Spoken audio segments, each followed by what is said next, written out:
Yo, what's going on, guys? In today's video, I want to talk about self-trust and how to cultivate it, and why self-trust is such an important thing for you to cultivate as a human being, and especially as a man or a leader or as someone who wants to do big things in the world. And so here is what self-trust is. Essentially, the quality of our life is dependent on our ability to follow the inner knowingness we have inside.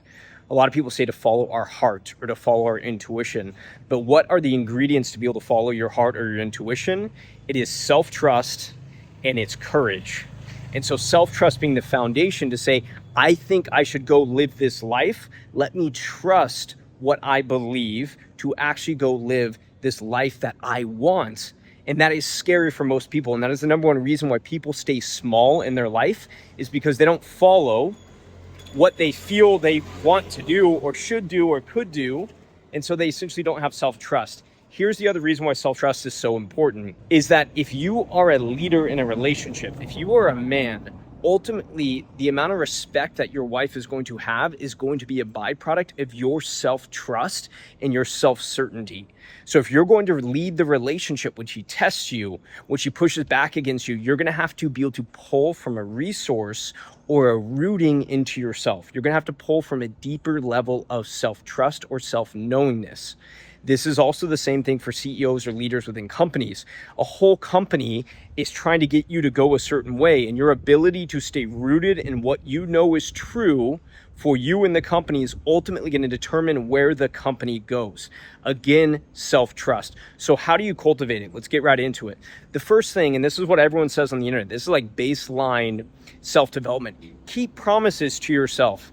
Yes, beautiful, important, but it's not the whole equation, right? If I say, hey, every day I'm going to brush my teeth, and I go brush my teeth every day, ultimately that's great. But if I know I'm not living the life that I want to, if I know I'm not going for what I want, I'm not going to have trust in myself to be able to have the future I want, which is going to affect my relationship. And so ultimately, self-trust is also a byproduct of courage. Your ability to go for the life you want in the face of your own doubt, in the face of the doubt of others.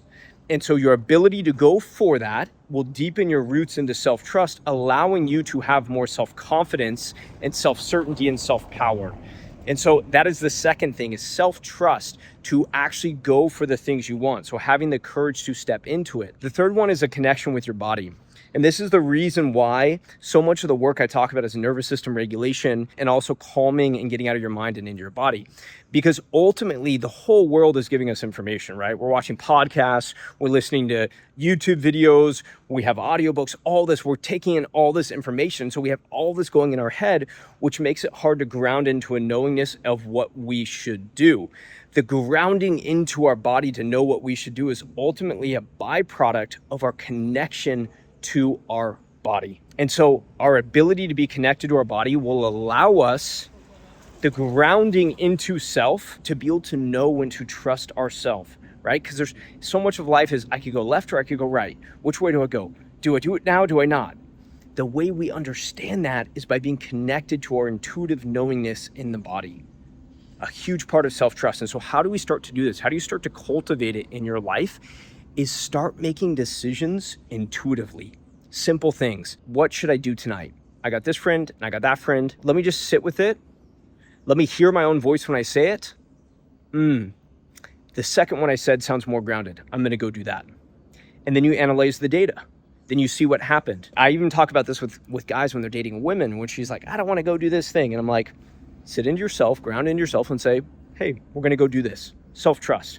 Maybe then the date messes up and she's like, I told you shouldn't have gone here. But you were able to trust yourself to be able to do it, and you got more data points. And so that is a really big thing, is starting to make small decisions in your life without the need for other people's approval and just making it intuitively. Let me not read all the data. Let me not go into all of that. Let me just make that decision on the fly. And this is what the best CEOs that I've seen in my life do.